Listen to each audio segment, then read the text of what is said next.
मेरे प्यारे देशवासियों, नमस्कार। आप सब लॉकडाउन में इस मन की बात को सुन रहे हैं। इस मन की बात के लिए आने वाले सुझाव, फोन कॉल की संख्या सामान्य रूप से कई गुना ज्यादा है। कई सारे विषयों को अपने अंदर समेट आपकी यह मन की बातें मेरे तक पहुंची हैं। मैंने कोशिश की है कि इनको ज्यादा से ज्यादा पढ़ पाऊं, सुन पाऊं। आपकी बातों से कई ऐसे पहलू जानने को मिले हैं जिन पर इस आपाधापी में ध्यान ही नहीं जाता है। मेरा मन करता है कि युद्ध के बीच हो रही इस मन की बात में उन्हीं कुछ पहलुओं को आप सभी देशवासियों के साथ बांटूं। साथियों, भारत की कोरोना के खिलाफ लड़ाई सही मायने में पीपल ड्रिवन है। भारत में कोरोना के खिलाफ लड़ाई जनता लड़ रही है, आप लड़ रहे हैं। जनता के साथ मिलकर शासन प्रशासन लड़ रहा है। भारत जैसा विशाल देश जो विकास के लिए प्रयत्नशील है, गरीबी से निर्णायक लड़ाई लड़ रहा है। उसके पास कोरोना से लड़ने और जीतने का यही एक तरीका है। और हम भाग्यशाली हैं कि आज पूरा देश का हर नागरिक, जन जन इस लड़ाई का सिपाही है, लड़ाई का नेतृत्व कर रहा है। आप कहीं भी नजर डालिए, आपको एहसास हो जाएगा कि भारत की लड़ाई पीपल ड्रिवन है। जब पूरा विश्व इस महामारी के संकट से जूझ रहा है, भविष्य में जब इसकी चर्चा होगी, उसकी तौर तरीकों की चर्चा होगी, मुझे विश्वास है कि भारत की यह पीपल ड्रिवन लड़ाई, इसकी जरूर चर्चा होगी। पूरे देश में, गली मोहल्लों में, जगह जगह पर आज लोग एक दूसरे की सहायता के लिए आगे आए हैं। गरीबों के लिए खाने से लेकर राशन की व्यवस्था हो, लॉकडाउन का पालन हो, अस्पतालों की व्यवस्था हो, मेडिकल इक्विपमेंट का देश में ही निर्माण हो। आज पूरा देश एक लक्ष्य, एक दिशा, साथ साथ चल रहा है। ताली, थाली, दिया, मोमबत्ती, इन सारी चीजों ने जो भावनाओं को जन्म दिया, जिस जज्बे से देशवासियों ने कुछ न कुछ करने की ठान ली, हर किसी को इन बातों ने प्रेरित किया है। शहर हो या गांव, ऐसा लग रहा है जैसे देश में एक बहुत बड़ा महायज्ञ चल रहा है, जिसमें हर कोई अपना योगदान देने के लिए आतुर है। हमारे किसान भाई बहनों को ही देखिए, एक तरफ वो इस महामारी के बीच अपने खेतों में दिन रात मेहनत कर रहे हैं और इस बात की भी चिंता कर रहे हैं कि देश में कोई भी भूखा न सोए। हर कोई अपने सामर्थ्य के हिसाब से इस लड़ाई को लड़ रहा है। कोई किराया माफ कर रहा है, तो कोई अपनी पूरी पेंशन या पुरस्कार में मिली राशि को पीएम कैश में जमा करा रहा है। कोई खेत की सारी सब्जियां दान दे रहा है, तो कोई हर रोज सैकड़ों गरीबों को मुफ्त भोजन करा रहा है। कोई मास्क बना रहा है। कहीं हमारे मजदूर भाई बहन क्वारंटीन में रहते हुए जिस स्कूल में रह रहे हैं, उसकी रंगाई पुताई कर रहे हैं। साथियों, दूसरों की मदद के लिए आपके भीतर हृदय की किसी कोने में जो ये उमड़ता घुमड़ता भाव है ना, वही कोरोना के खिलाफ भारत की इस लड़ाई को ताकत दे रहा है। वही इस लड़ाई को सच्चे मायने में पीपल ड्रिवन बना रहा है। और हमने देखा है पिछले कुछ साल में हमारे देश में यह मिजाज बना है, निरंतर मजबूत होता रहा है। चाहे करोड़ों लोगों का गैस सब्सिडी छोड़ना हो, लाखों सीनियर सिटीजन का रेलवे सब्सिडी छोड़ना हो, स्वच्छ भारत अभियान का नेतृत्व लेना हो, टॉयलेट बनाने हो, अनगिनत बातें ऐसी है। इन सारी बातों से पता चलता है हम सबको एक मन, एक मजबूत धागे से पिरो दिया है, एक होकर देश के लिए कुछ करने की प्रेरणा दी है। मेरे प्यारे देशवासियों, मैं पूरी नम्रता पूर्वक, बहुत ही आदर के साथ आज 130 करोड़ देशवासियों की इस भावना को सर झुका करके नमन करता हूं। आप अपनी भावना के अनुरूप देश के लिए अपनी रुचि के हिसाब से अपने समय के अनुसार कुछ कर सके, इसके लिए सरकार ने एक डिजिटल प्लेटफॉर्म भी तैयार किया है। ये प्लेटफॉर्म है covidwarriors.gov.in। मैं दोबारा बोलता हूं, covidwarriors.gov.in। सरकार ने इस प्लेटफॉर्म के माध्यम से तमाम सामाजिक संस्थाओं के वॉलेंटियर्स, सिविल सोसाइटी के प्रतिनिधि और स्थानीय प्रशासन को एक दूसरे से जोड़ दिया है। बहुत ही कम समय में इस पोर्टल से 1.25 करोड़ लोग जुड़ चुके हैं। इनमें डॉक्टर, नर्सिस से लेकर हमारी आशा, एएनएम बहनें, हमारे एनसीसी, एनएसएस के साथी, अलग अलग फील्ड के तमाम प्रोफेशनल्स, उन्होंने इस प्लेटफॉर्म को अपना प्लेटफॉर्म बना लिया है। ये लोग स्थानीय स्तर पर क्राइसिस मैनेजमेंट प्लान बनाने वालों में और उसकी पूर्ति में भी बहुत मदद कर रहे हैं। आप भी covidwarriors.gov.in से जुड़कर देश की सेवा कर सकते हैं, कोविड वॉरियर बन सकते हैं। साथियों, हर मुश्किल हालात, हर लड़ाई कुछ न कुछ सबक देती है, कुछ न कुछ सिखा करके जाती है, सीख देती है, कुछ संभावनाओं के मार्ग बनाती है और कुछ नई मंजिलों की दिशा भी देती है। इस परिस्थिति में आप सब देशवासियों ने जो संकल्प शक्ति दिखाई है, उससे भारत में एक नए बदलाव की शुरुआत भी हुई है। हमारे बिजनेस, हमारे दफ्तर, हमारे शिक्षण संस्थान, हमारा मेडिकल सेक्टर, हर कोई तेजी से नए तकनीकी बदलावों की तरफ भी बढ़ रहे हैं। टेक्नोलॉजी के फ्रंट पर तो वाकई ऐसा लग रहा है कि देश का हर इनोवेटर नई परिस्थितियों के मुताबिक कुछ न कुछ नया निर्माण कर रहा है। साथियों, देश जब एक टीम बनकर के काम करता है, तब क्या कुछ होता है, ये हम अनुभव कर रहे हैं। आज केंद्र सरकार हो, राज्य सरकार हो, इनका हर एक विभाग और संस्थान राहत के लिए मिलजुल करके पूरी स्पीड से काम कर रहे हैं। हमारे एविएशन सेक्टर में काम कर रहे लोग हों, रेलवे कर्मचारी हो, ये दिन रात मेहनत कर रहे हैं ताकि देशवासियों को कम से कम समस्या हो। आप में से शायद बहुत लोगों को मालूम होगा कि देश के हर हिस्से में दवाइयों को पहुंचाने के लिए लाइफलाइन उड़ान नाम से एक विशेष अभियान चल रहा है। हमारे इन साथियों ने इतने कम समय में देश के भीतर ही 3 लाख किलोमीटर की हवाई उड़ान भरी है और 500 टन से अधिक मेडिकल सामग्री देश के कोने कोने में आप तक पहुंचाया है।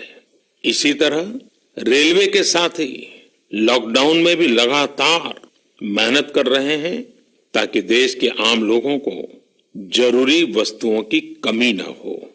इस काम के लिए भारतीय रेलवे करीब करीब 60 से अधिक रेल मार्ग पर 100 से भी ज्यादा पार्सल ट्रेन चला रही है। इसी तरह दवाओं की आपूर्ति में हमारे डाक विभाग के लोग बहुत अहम भूमिका निभा रहे हैं। हमारे ये सभी साथी सच्चे अर्थ में कोरोना के वॉरियर ही हैं। साथियों, प्रधानमंत्री गरीब कल्याण पैकेज के तहत गरीबों के अकाउंट में पैसे सीधे ट्रांसफर किए जा रहे हैं। वृद्धावस्था पेंशन जारी की गई है। गरीबों को 3 महीने के मुफ्त गैस सिलेंडर, राशन जैसी सुविधाएं भी दी जा रही हैं। इन सब कामों में सरकार के अलग अलग विभागों के लोग, बैंकिंग सेक्टर के लोग एक टीम की तरह दिन रात काम कर रहे हैं और मैं हमारे देश की राज्य सरकारों की भी इस बात के लिए प्रशंसा करूंगा कि वो इस महामारी से निपटने में बहुत सक्रिय भूमिका निभा रही है। स्थानीय प्रशासन, राज्य सरकारें जो जिम्मेदारी निभा रही हैं, उसकी कोरोना के खिलाफ लड़ाई में बहुत बड़ी भूमिका है। उनका ये परिश्रम बहुत प्रशंसनीय है। मेरे प्यारे देशवासियों, देश भर से स्वास्थ्य सेवाओं से जुड़े लोगों ने अभी हाल ही में जो अध्यादेश लाया गया है उस पर अपना संतोष व्यक्त किया है। इस अध्यादेश में कोरोना वॉरियर्स के साथ हिंसा, उत्पीड़न और उन्हें किसी रूप में चोट पहुंचाने वालों के खिलाफ बेहद सख्त सजा का प्रावधान किया गया है। हमारे doctor, nurses, paramedical staff, community health workers और ऐसे सभी लोग जो देश को कोरोना मुक्त बनाने में दिन रात जुटे हुए हैं, उनकी रक्षा करने के लिए ये कदम बहुत जरूरी था। मेरे प्यारे देशवासियों, हम सब अनुभव कर रहे हैं कि महामारी के खिलाफ इस लड़ाई के दौरान हमें अपने जीवन को, समाज को, हमारे आसपास हो रही घटनाओं को एक फ्रेश नजरिए से देखने का अवसर भी मिला है। समाज के नजरिए में भी व्यापक बदलाव आया है। आज अपने जीवन से जुड़े हर व्यक्ति की अहमियत का हमें आभास हो रहा है। हमारे घर में काम करने वाले लोग हो, हमारी जरूरतों को पूरा करने के लिए काम करने वाले हमारे सामान्य कामगार हो, पड़ोस की दुकानों में काम करने वाले लोग हो, इन सब की कितनी बड़ी भूमिका है, हमें ये अनुभव हो रहा है। इसी तरह जरूरी सेवाओं की डिलीवरी करने वाले लोग, मंडियों में काम करने वाले हमारे मजदूर भाई बहन, हमारे आस पड़ोस के ऑटो चालक, रिक्शा चालक, आज हम अनुभव कर रहे हैं कि इन सब के बिना हमारा जीवन कितना मुश्किल हो सकता है। आजकल सोशल मीडिया में हम सब लोग लगातार देख रहे हैं कि लॉकडाउन के दौरान लोग अपने इन साथियों को न सिर्फ याद कर रहे हैं, उनकी जरूरतों का ध्यान रख रहे हैं, बल्कि उनके बारे में बहुत सम्मान से लिख भी रहे हैं। आज देश के हर कोने से ऐसी तस्वीरें आ रही हैं कि लोग सफाई कर्मियों पर पुष्प वर्षा कर रहे हैं। पहले उनके काम को संभवतः आप भी कभी नोटिस नहीं करते थे। डॉक्टर हो, सफाई कर्मी हो, अन्य सेवा करने वाले लोग हो, इतना ही नहीं, हमारी पुलिस व्यवस्था को लेकर भी आम लोगों के सोच में काफी बदलाव हुआ है। पहले पुलिस के विषय में सोचते ही नकारात्मकता के सिवाय हमें कुछ नजर नहीं आता था। हमारे पुलिसकर्मी आज गरीबों, जरूरतमंदों को खाना पहुंचा रहे हैं, दवा पहुंचा रहे हैं। जिस तरह से हर मदद के लिए पुलिस सामने आ रही है, इससे पुलिसिंग का मानवीय और संवेदनशील पक्ष हमारे सामने उभर करके आया है, हमारे मन को झकझोर दिया है, हमारे दिल को छू लिया है। एक ऐसा अवसर है जिसमें आम लोग पुलिस से भावात्मक तरीके से जुड़ रहे हैं। हमारे पुलिस कर्मियों ने इसे जनता की सेवा के एक अवसर के रूप में लिया है और मुझे पूरा विश्वास है इन घटनाओं से आने वाले समय में सच्चे अर्थ में बहुत ही सकारात्मक बदलाव आ सकता है और हम सब ने इस सकारात्मकता को कभी भी नकारात्मकता के रंग से रंगना नहीं है। साथियों, हम अक्सर सुनते हैं प्रकृति, विकृति और संस्कृति। इन शब्दों को एक साथ देखें और इसके पीछे के भाव को देखें तो आपको जीवन को समझने का भी एक नया द्वार खुलता हुआ दिखेगा। अगर मानव प्रकृति की चर्चा करें तो ये मेरा है, मैं इसका उपयोग करता हूं। इसको और इस भावना को बहुत स्वाभाविक माना जाता है, किसी को इसमें कोई ऐतराज नहीं होता, इसे हम प्रकृति कह सकते हैं। लेकिन जो मेरा नहीं है, जिस पर मेरा हक नहीं है, उसे मैं दूसरे से छीन लेता हूं, उसे छीनकर उपयोग में लाता हूं तो हम इसे विकृति कह सकते हैं। इन दोनों से परे, प्रकृति और विकृति से ऊपर जब कोई संस्कारित मन सोचता है या व्यवहार करता है तो हमें संस्कृति नजर आती है। जब कोई अपने हक की चीज, अपनी मेहनत से कमाई चीज, अपने लिए जरूरी चीज कम हो या अधिक, इसकी परवाह किए बिना किसी व्यक्ति की जरूरत को देखते हुए खुद की चिंता छोड़कर अपने हक के हिस्से को बांट करके किसी दूसरे की जरूरत पूरी करता है, वही तो संस्कृति है। साथियों, जब कसौटी का काल होता है तब इन गुणों का परीक्षण होता है। आपने पिछले दिनों देखा होगा कि भारत ने अपने संस्कारों के अनुरूप, हमारी सोच के अनुरूप, हमारी संस्कृति का निर्वहन करते हुए कुछ फैसले लिए। संकट की इस घड़ी में दुनिया के लिए भी, समृद्ध देशों के लिए भी दवाइयों का संकट बहुत ज्यादा रहा है। एक ऐसा समय है कि अगर भारत दुनिया को दवाइयां न भी दे तो कोई भारत को दोषी नहीं मानता। हर देश समझ रहा है कि भारत के लिए भी उसकी प्राथमिकता अपने नागरिकों का जीवन बचाना है। लेकिन साथियों, भारत ने प्रकृति विकृति की सोच से परे होकर फैसला लिया। भारत ने अपनी संस्कृति के अनुरूप फैसला लिया। हमने भारत की आवश्यकताओं के लिए जो करना था उसका प्रयास तो बढ़ाया ही, लेकिन दुनिया भर से आ रही मानवता की रक्षा की पुकार पर भी पूरा ध्यान दिया। हमने विश्व के हर जरूरतमंद तक दवाइयों को पहुंचाने का बीड़ा उठाया और मानवता के इस काम को करके दिखाया। आज जब मेरी अनेक देशों के राष्ट्राध्यक्षों से फोन पर बात होती है तो भारत की जनता का आभार जरूर व्यक्त करते हैं। जब वो लोग कहते हैं thank you India, thank you people of India, तो देश के लिए गर्व और बढ़ जाता है। इसी तरह इस समय दुनिया भर में भारत के आयुर्वेद और योग के महत्व को भी लोग बड़े विशिष्ट भाव से देख रहे हैं। सोशल मीडिया पर देखिए, हर तरफ इम्यूनिटी बढ़ाने के लिए किस तरह से भारत के आयुर्वेद और योग की चर्चा हो रही है। कोरोना की दृष्टि से आयुष मंत्रालय ने इम्यूनिटी बढ़ाने के लिए जो प्रोटोकॉल दिया था, मुझे विश्वास है कि आप लोग इसका प्रयोग जरूर कर रहे होंगे।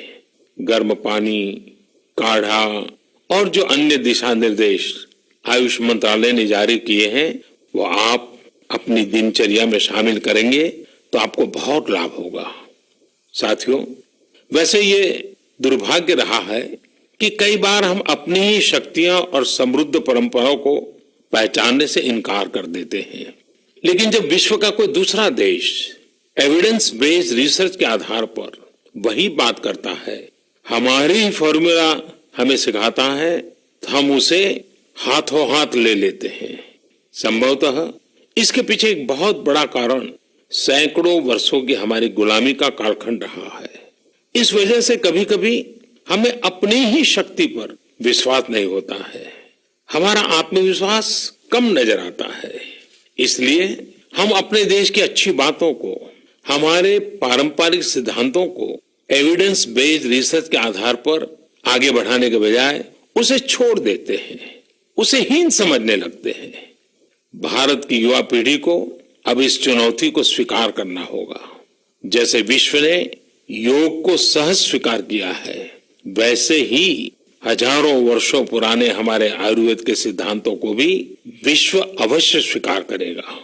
हाँ, इसके लिए युवा पीढ़ी को संकल्प लेना होगा और दुनिया जिस भाषा में समझती है उस वैज्ञानिक भाषा में हमें समझाना होगा, कुछ करके दिखाना होगा।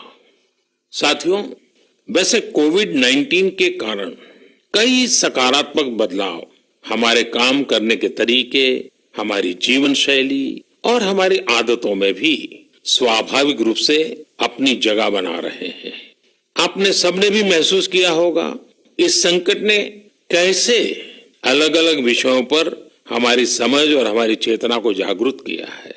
जो असर हमें अपने आसपास देखने को मिल रहे हैं, इनमें सबसे पहला है मास्क पहनना और अपने चेहरे को ढक कर रखना। कोरोना की वजह से बदलते हुए हालात में मास्क भी हमारे जीवन का हिस्सा बन रहा है। वैसे हमें इसकी भी आदत कभी नहीं रही कि हमारे आसपास के बहुत सारे लोग मास्क में दिखे, लेकिन अब हो यही रहा है। हाँ, इसका ये मतलब नहीं है कि जो मास्क लगाते हैं वे सभी बीमार हैं। और जब मैं मास्क की बात करता हूं तो मुझे एक पुरानी बात याद आती है। आप सबको भी याद होगा, एक जमाना था कि हमारे देश के कई ऐसे इलाके ऐसे होते थे कि वहां अगर कोई नागरिक फल खरीदता हुआ दिखता था तो आस पड़ोस के लोग उसको जरूर पूछते थे, क्या घर में कोई बीमार है? यानी फल मतलब बीमारी में ही खाया जाता है, ऐसी एक धारणा बनी हुई थी। हालांकि समय बदला और ये धारणा भी बदली। वैसे ही मास्क को लेकर भी धारणा अब बदलने वाली ही है। आप देखिएगा, मास्क अब सभ्य समाज का प्रतीक बन जाएगा। अगर बीमारी से खुद को बचना है और दूसरों को भी बचाना है तो आपको मास्क लगाना पड़ेगा। और मेरा तो सिंपल सुझाव रहता है, गमछा मुंह ढकना है। साथियों, हमारे समाज में एक और बड़ी जागरूकता ये आई है कि अब सभी लोग ये समझ रहे हैं कि सार्वजनिक स्थानों पर थूकने के क्या नुकसान हो सकते हैं।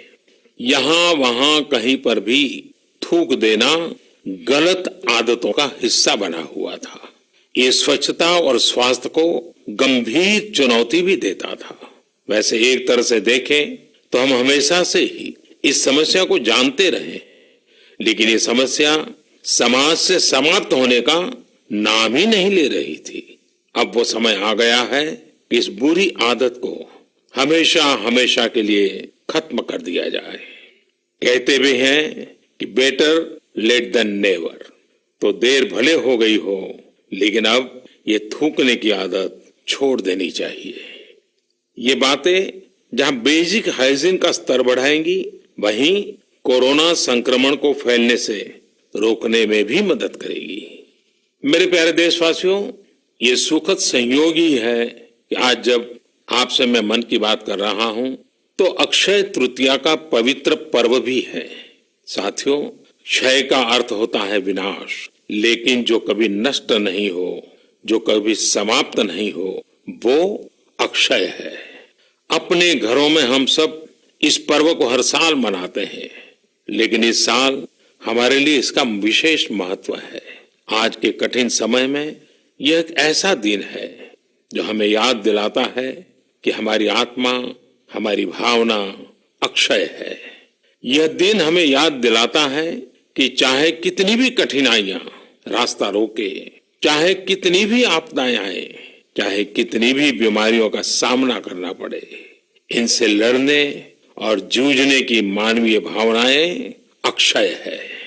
माना जाता है कि यही वो दिन है जिस दिन भगवान श्री कृष्ण और भगवान सूर्यदेव के आशीर्वाद से पांडवों को अक्षय पात्र मिला था। अक्षय पात्र यानी एक ऐसा बर्तन जिसमें भोजन कभी समाप्त नहीं होता है। हमारे अन्नदाता किसान हर परिस्थिति में देश के लिए, हम सब के लिए इसी भावना से परिश्रम करते हैं। इन्हीं के परिश्रम से आज हम सब के लिए, गरीबों के लिए देश के पास अक्षय अन्न भंडार है। इस अक्षय तृतीया पर हमें अपने पर्यावरण, जंगल, नदियां और पूरे इकोसिस्टम के संरक्षण के बारे में भी सोचना चाहिए, जो हमारे जीवन में महत्वपूर्ण भूमिका निभाते हैं। अगर हम अक्षय रहना चाहते हैं तो हमें पहले यह सुनिश्चित करना होगा कि हमारी धरती अक्षय रहे।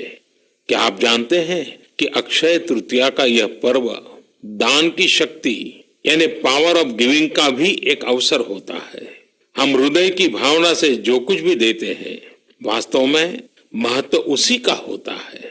यह बात महत्वपूर्ण नहीं है कि हम क्या देते हैं और कितना देते हैं। संकट के इस दौर में हमारा छोटा सा प्रयास हमारे आसपास के बहुत से लोगों के लिए बहुत बड़ा संबल बन सकता है। साथियों, जैन परंपरा में भी यह बहुत पवित्र दिन है, क्योंकि पहले तीर्थंकर भगवान ऋषभदेव के जीवन का यह एक महत्वपूर्ण दिन रहा है। ऐसे में जैन समाज इसे एक पर्व के रूप में मनाता है और इसलिए ये समझना आसान है कि क्यों इस दिन को लोग किसी भी शुभ कार्य को प्रारंभ करना पसंद करते हैं। चूंकि आज कुछ नया शुरू करने का दिन है, तो ऐसे में क्या हम सब मिलकर अपने प्रयासों से अपनी धरती को अक्षय और अविनाशी बनाने का संकल्प ले सकते हैं? साथियों, आज भगवान बसवेश्वर जी की भी जयंती है।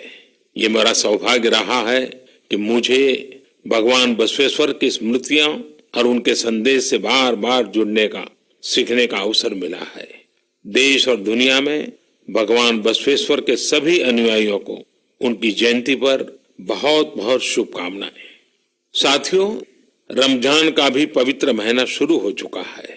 जब पिछली बार रमजान मनाया गया था तो किसी ने सोचा भी नहीं था कि इस बार रमजान में इतनी बड़ी मुसीबतों का भी सामना करना पड़ेगा। लेकिन अब जब पूरे विश्व में ये मुसीबत आ ही गई है, तो हमारे सामने अवसर है इस रमजान को संयम, सद्भावना, संवेदनशीलता और सेवा भाव का प्रतीक बनाएं। इस बार हम पहले से ज्यादा इबादत करें ताकि ईद आने से पहले दुनिया कोरोना से मुक्त हो जाए और हम पहले की तरह उमंग और उत्साह के साथ ईद मनाएं। मुझे विश्वास है कि रमजान के इन दिनों में स्थानीय प्रशासन के दिशा निर्देशों का पालन करते हुए कोरोना के खिलाफ चल रही इस लड़ाई को हम और मजबूत करेंगे। सड़कों पर, बाजारों में, मोहल्लों में फिजिकल डिस्टेंसिंग के नियमों का पालन अभी बहुत आवश्यक है। मैं आज उन सभी कम्युनिटी लीडर्स के प्रति भी आभार प्रकट करता हूं जो 2 गज दूरी और घर से बाहर नहीं निकलने को लेकर लोगों को जागरूक कर रहे हैं। वाकई कोरोना ने इस बार भारत समेत दुनिया भर में त्योहारों को मनाने का स्वरूप ही बदल दिया है, रंग रूप बदल दिए हैं। अभी पिछले दिनों ही हमारे यहाँ भी बिहू, बैसाखी, पुथंडू, विशु, ओडिया न्यू ईयर ऐसे अनेक त्योहार आए। हमने देखा कि लोगों ने कैसे इन त्योहारों को घर में रहकर और बड़ी सादगी के साथ और समाज के प्रति शुभ चिंतन के साथ त्योहारों को मनाया। आमतौर पर वे इन त्योहारों को अपने दोस्तों और परिवारों के साथ पूरे उत्साह और उमंग के साथ मनाते थे, घर के बाहर निकलकर अपनी खुशी साझा करते थे। लेकिन इस बार हर किसी ने संयम बरता, लॉकडाउन के नियमों का पालन किया। हमने देखा है कि इस बार हमारे ईसाई दोस्तों ने ईस्टर भी घर पर ही मनाया है। अपने समाज, अपने देश के प्रति ये जिम्मेदारी निभाना आज की बहुत बड़ी जरूरत है। तभी हम कोरोना के फैलाव को रोक पाने में सफल होंगे, कोरोना जैसे वैश्विक महामारी को परास्त कर पाएंगे। मेरे प्यारे देशवासियों, इस वैश्विक महामारी के संकट के बीच आपके परिवार के एक सदस्य के नाते, और आप सब भी मेरे ही परिवारजन हैं, तब कुछ संकेत करना, कुछ सुझाव देना, ये मेरा दायित्व भी बनता है। मेरे देशवासियों से मैं आपसे आग्रह करूंगा, हम कतई अति आत्मविश्वास में न फंस जाएं। हम ऐसा विचार न पाल लें कि हमारे शहर में, हमारे गांव में, हमारी गली में, हमारे दफ्तर में अभी तक कोरोना पहुंचा नहीं है, इसलिए अब पहुंचने वाला नहीं है। देखिए, ऐसी गलती कभी मत पालना। दुनिया का अनुभव हमें बहुत कुछ कह रहा है और हमारे यहाँ तो बार बार कहा जाता है, सावधानी हटी तो दुर्घटना घटी। याद रखिए, हमारे पूर्वजों ने हमें इन सारे विषयों में बहुत अच्छा मार्गदर्शन किया है। हमारे पूर्वजों ने कहा है, अग्नि ही शेषम ऋण शेषम व्याधि शेषम तथैव च पुनः पुनः प्रवर्धेत तस्मात् शेषम न कार्येत। अर्थात हल्के में लेकर छोड़ दी गई आग, कर्ज और बीमारी मौका पाते ही दोबारा बढ़कर खतरनाक हो जाती है। इसलिए इनका पूरी तरह उपचार बहुत आवश्यक होता है। इसलिए अति उत्साह में स्थानीय स्तर पर कहीं पर भी कोई लापरवाही नहीं होनी चाहिए। इसका हमेशा हमेशा हमने ध्यान रखना ही होगा। और मैं फिर एक बार कहूंगा, 2 गज दूरी बनाए रखिए, खुद को स्वस्थ रखिए। 2 गज दूरी बहुत है जरूरी। आप सबके उत्तम स्वास्थ्य की कामना करते हुए मैं मेरी बात को समाप्त करता हूं। अगली मन की बात के समय जब मिले तब इस वैश्विक महामारी से कुछ मुक्ति की खबरें दुनिया भर से आए, मानव जात इन मुसीबतों से बाहर आए, इसी प्रार्थना के साथ आप सबका बहुत बहुत धन्यवाद।